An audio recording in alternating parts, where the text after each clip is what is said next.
So I've been slacking on the podcast the last 2 weeks because I've been very busy at work and not having much time at all to spend um, researching, writing, or reading about things I wanted to talk about. So I did not want to half-ass one and decided just to wait until I had more free time. And that came to me rather unexpectedly.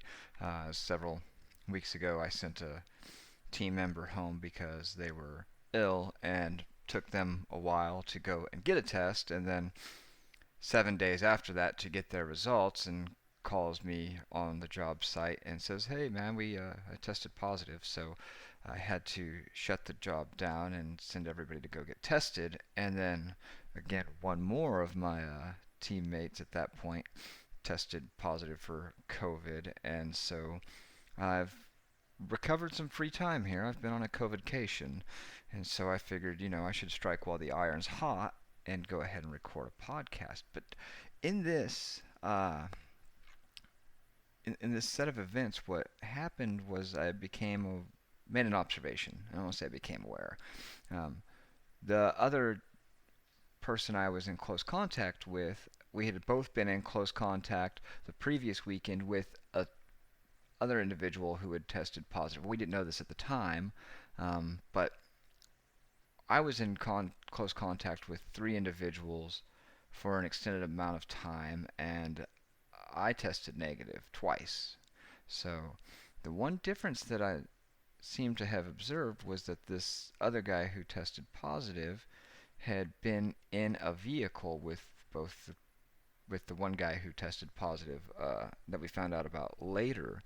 And so the kind of seems strange to me because none of us were wearing masks. I'm not gonna lie, none of us were wearing masks when we went to the function and had been exposed, right? And so the fact that I had been exposed to three individuals for a prolonged period in close contact, working with them, not wearing a mask at all, it kind of indicates to me that there's a real subjective transmission to this virus. And being, in a vehicle maybe is relative to the smaller space or the recirculated air. I don't know, but to me that seemed really odd and definitely worth commenting on and making a note of for whatever reason. It's just an interesting observation. Take of it what you will, but I thought it was definitely worth mentioning. So here we go on today's UnstoppaBill podcast. I'm Bill Unstoppa, and we're going to be venturing into consciousness. We're going to start with reception, resolution, and perception. There's an idea that our minds are merely receivers of a stream of consciousness, that consciousness itself is a stream or frequency of energy that only biological neural networks can tune into, that our existence, our minds, are not contained within the structure that is our brains, but rather our brain is a receiver, an internalized projector of this frequency that plays the movie of life on the screen of our mind's eye. Uh, this is rather soothing in sentiment, but does it hold up to critical analysis? And let's explore that idea a little. If consciousness is a frequency, where does that frequency emanate from? One might postulate it emanates from God or the planet or life stream or one of the servers that the ancestor simulation is running on. If we're going to entertain wild ideas, I don't want to discriminate and leave my favorite one out. So, fine, we can assume that any one of those might be the source of the frequency, but that leaves the question of what median of which that frequency vibrates and why can only organic neural networks detect it. Our brains, nerves, and cells use electric energy to process thoughts, emotions, sensations like touch, see, sound, and taste. So what other part of each nerve and neuron are attuned to this frequency? Is it quantum?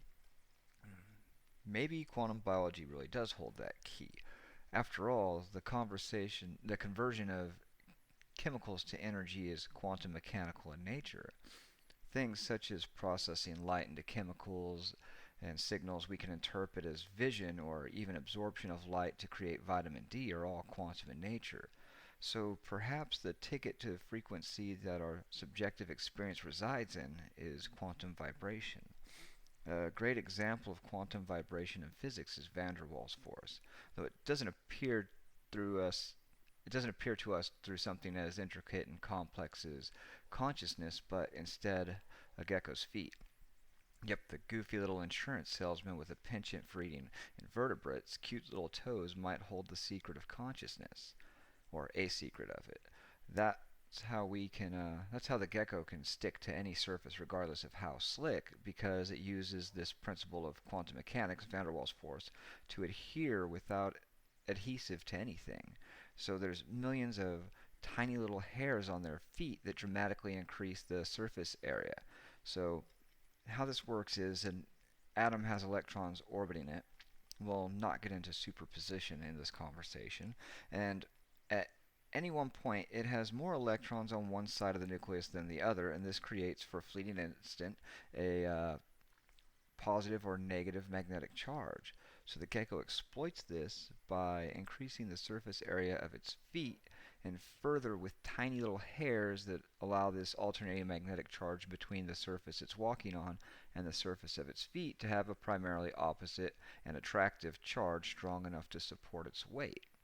So is any of this proof that our daily perceptions of life and existence are contained within some field of electrons buzzing around the toe jam of a reptilian insurance agent? No, but it's just an elaboration of the concept that there is quantum vibration, and our current electrical devices are too low resolution to interpret these signals, at least through direct means. After all, it took the conscious mind of a scientist to interpret the data that our machines could only translate into images we taught them to process or designed them to process. In the future, we might come to discover that string theory and vibrations of those strings might have something or everything to do with it instead. None of this, however, addresses the problem I have with this theory about consciousness. The problem lies in the ability of the receivers. If consciousness is in fact a stream, our perception of it is limited to the capabilities of the device receiving the signal. It's like your old cell phone can't process 5G, and your 1990 built Zenith TV that's probably still working can't possibly display a 1080p Blu-ray in full clarity. Your brain can only process what it's designed to receive. Meaning, again, that our subjective experience in consciousness is still contained within the confines of our mind, and when that receiver stops receiving, our experience with it ends. Now, perhaps all that information we collected through our lives might exist as part of that stream. Our receiver display is no longer displaying that movie, and that is us, and our experience in consciousness is over. If nature can produce an infinite number of something so simple as a snowflake, yet with complete uniqueness every time, then there's no reason to suspect our brains are any less individually organized into receivers that interpret this consciousness stream, and that an exact copy of that brain should ever be reproduced. Take identical twins, for example. They have perfectly matched DNA, but completely different fingerprints, and they certainly don't share a subjective consciousness. Our subjective consciousness seems to be dependent on the network of neurons in our brain and how they're arranged, and not just what they're made of or how many of them there are. And perhaps what they're made of matters least of all. Let's explore that for a moment. Can our brains be replicated through technology? Could our individual configuration of neural networks be mapped out one day and electronically reproduced? Or by using quantum computing once it's all figured out, would it still be us? Obviously, back to the twin example, it would mean our consciousness was transferred to this machine. This machine would just be a duplicate of you. It wouldn't actually be you, would it? I mean, from the outside observer, you may not even notice. You may not notice that your friend was replaced by Sally Bot 2.0, but she's Sally Bot 2.0, and the Sally you once knew is dead and no longer there. But instead, what if it was integrated into your brain. What if you then shared this consciousness with the machine? Maybe you could. Maybe then it would be you. Let's start out with the idea that we might one day be able to directly interface with the brain like Neuralink hopes to do. That would be proof we can use machines to directly interface on a biological level with the human mind and shape its consciousness. Now, instead of simply interacting with it, we replace part of it. Maybe like the victim of brain damage who's lost the ability to speak. So a synthetic Broca's area is installed in the victim's brain, allowing them to speak smoothly once again. Now, with that small change have an effect on the individual's perception of consciousness? We can't possibly know that till we try. The larger question I'm trying to ask is what percentage would we have to replace of the ventral and dorsal streams of the brain before the conscious perception was ended, or so badly distorted that they were, for all intents and purposes, no longer considered conscious? Perhaps you could replace 100% of both slowly and never see any difference at all. Would it be different for the patient? What if it was perfectly seamless for them? Could we then copy it and make a duplicate or transfer that person's consciousness to a new machine every time a component failed? Or just replace the components in the machine as they failed? The machine, the human's mind, right? I've already conflated these two. If the subjective experience of the patient never changed, then would this be some form of immortality? This could take us into a very deep dive into existentialism, but I'd rather focus on the topic of can we and not should we at this time. And this brings us back to the discussion of resolution of the receiving device. Obviously, creatures have different subjective experiences, and the most significant indicator that we know of an animal's consciousness is the size of the brain. So a toad, theoretically, not be likely to experience the world the same way as, say, a German Shepherd. This raises the question if the toad is even conscious at all, and can it learn? Is learning the most significant indicator of consciousness? Are our human brains just biased to this definition because we learn more than any other species? If we're continuing on the thread of ability of the receiver to process higher resolutions of conscious stream, then perhaps learning is the real indicator, and it might explain why things come so much easier to smart people, and answers just appear more obvious to them because they're processing higher resolution of the consciousness stream. This collective subconscious might already be summed up in an old Buddhist idea called the Akashic records. Now, I personally find this to read a lot like woo, but I don't think that things like this need be outright dismissed simply because they don't fall within the realm of modern scientific understanding.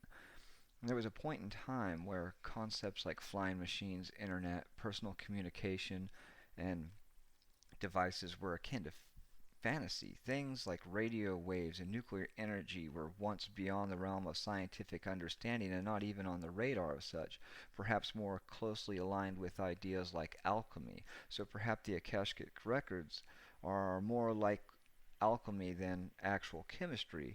That doesn't mean there wasn't a point in time where we didn't understand the underlying principles of chemistry, but we're still aware that our world was indeed malleable, and we only need to discover the appropriate techniques to bend the fiber of existence to our wills. Perhaps this is exactly what we're doing right now with the internet, creating an artificial Akashic record, but instead of contained with some medium that resides in the mystic yet to be defined nether regions of our minds and spirit world, but instead captive on devices all over the globe existing in the form of mildly inconvenienced electrons. Now, who knows how far into the future it will take for Neuralink to get kicked off, or any sort of similar technology that may redefine what the very meaning of existence and what it is to be human is. But that's a good thing that it's further off, because we still don't have the answers to so much of this, and we don't know what these things are. We don't even know what they are. They're so new, and they don't even exist yet, but we're still trying to figure out what social media means to humanity. It's such a young thing, and it's another one of these experiments that we're just kind of sorting out. So maybe we lack the maturity to be able to use these devices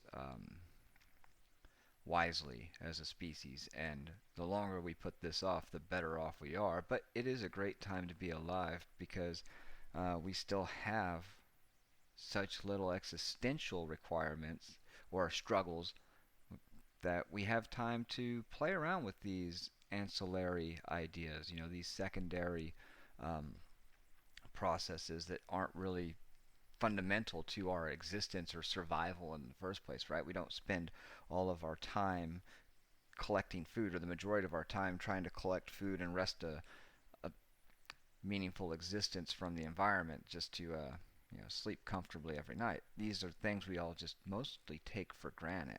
And it's great to have these first world problems. And I understand that out there in the rest of the world there are large portions, and even here in America, large portions of the population that struggle with food security.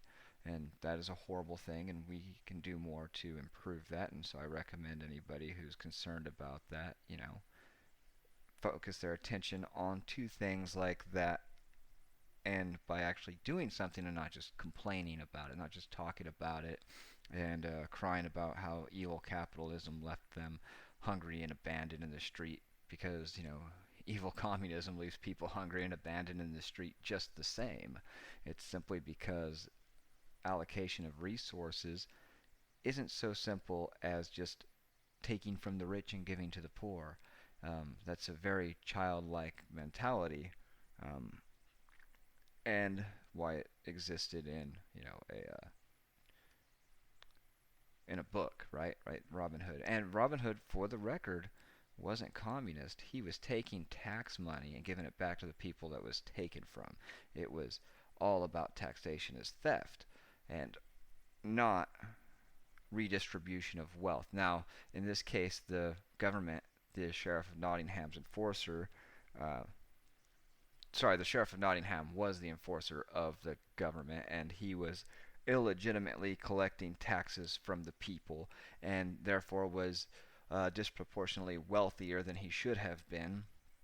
And so it was right to take it back from him because he was stealing. He was stealing, and you can't steal something that's been stolen. You're just giving it back. You are properly giving it back to the rightful owner, and not taking something that other people earned through their own avenues of labor, and say even if they hire employees, they are not stealing from those employees because those employees have the option not to work for them. Now, that's not to say there aren't situations where the market is significantly shifted in favor of the employer who has the most resources and can wait out the population due to a saturated job market, and so that drives wages down. And that's what we're about to see with this COVID thing. Well, we've already seen some of it, right? Is that wages are going to plummet because there's a whole lot of unemployed people fighting for the same jobs or applying for the same jobs. And so that does kind of give a unfair advantage to the employer, and it's an unfortunate thing, but that is part of the market. So I don't want to say that it's entirely unfair, because it is just the nature of things, and to some degree what is fair is just kind of again a childish concept, in the fact that uh, the world doesn't care. I mean, like the existence itself does not care if it is equal to everything. In fact, nature is very unfair. Nature only likes what it can keep, uh, what is valuable to it, what is able to be very unfair to everything else. That is which is most exploitative of everything in its environment, and that can adapt to that environment and make the most use of it for the least amount of energy.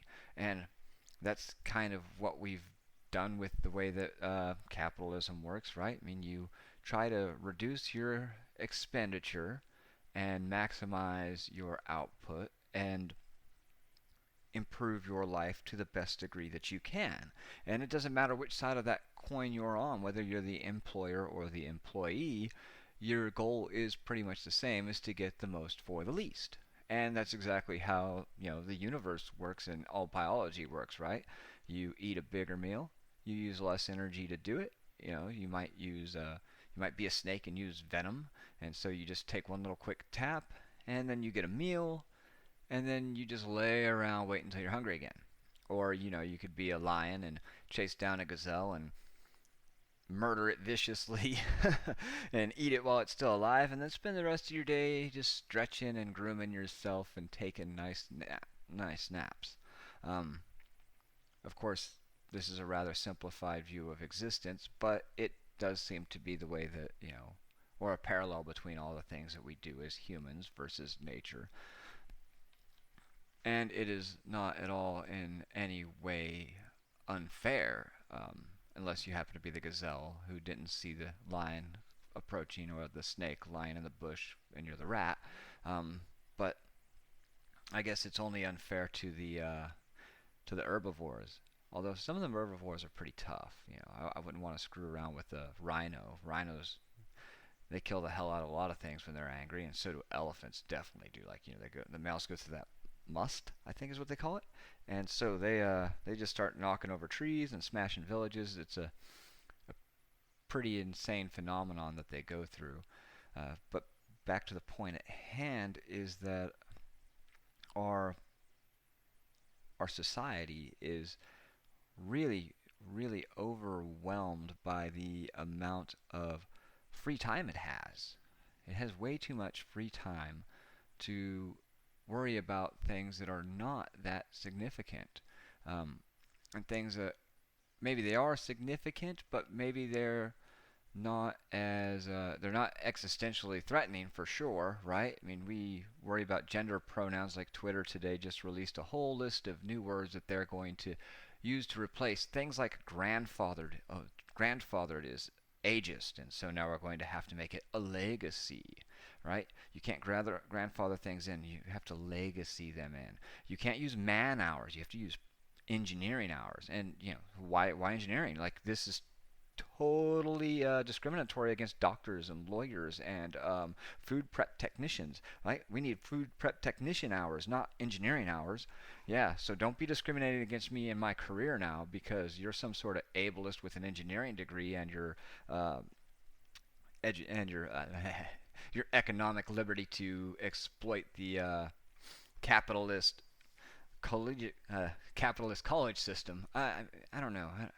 The things that we find time to be pissed off and worried about as a society just really fucking bakes my noodle. Um, so, and then we end up with this other thing that's happening, these temper tantrums of self-aggrandizing, self-indulgence, and in the form of these social jihadists. These are the warriors of the cancel culture, and doing things like this removing words from language because it's a microaggression against people who just don't feel like they're included because their 64th pronoun, or one of their 164th pronoun that they chose to describe themselves, wasn't included in he, she, or him or hers. I'm going to put this simply. Fuck you. Yeah, fuck you and your stupid fucking complaining. Okay? Nobody cares what sort of unicorn you identify as. All right? Just do your job. Just be nice to other people. You don't have to be the center of attention and make sure that everybody addresses you a very specific way, because my gender is now his fucking lordship and master. Oh yeah, that was another one on the list, right? You can't use master, slave. So you can't have a master cylinder. It has to be a first in line cylinder, or it was some sort of ridiculous shit like that, right? And there's one of these parallels that you see with all these social justice movements, and it's Marxism.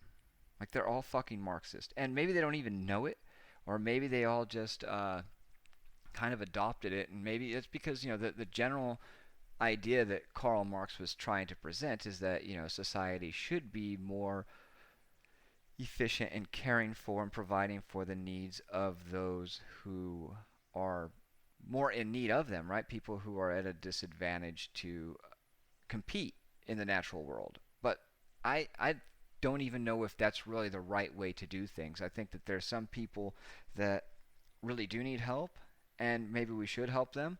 But what happens is that Karl Marx was a fucking idiot. Okay? A broken clock is right twice a day, and he said some things that I think we can all agree with. But at the core, where he really screwed up, it was this idea that private property is theft, that property is theft. And this means that whoever has more than the arbitrarily defined bare minimum is guilty of theft from everybody else. And then any sort of violence against that person is not only justice but morally righteous. And that's exactly why we always see these violent rebellions carried out by Marxists. And that's exactly what we're seeing right now with these riots and everything else, is you've got these Marxist social jihadists masquerading around as, social justice warriors, and they conflate everything that is American with capitalism, and then everything that's capitalism with racism, and the only non-racist explanation, or the only non-racist solution to that is, socialism and communism. And this is not by accident. I think that a lot of this is because our colleges are really hard left leaning, and there was the whole Frankfurt School exodus that came to the U.S. and infiltrated all of these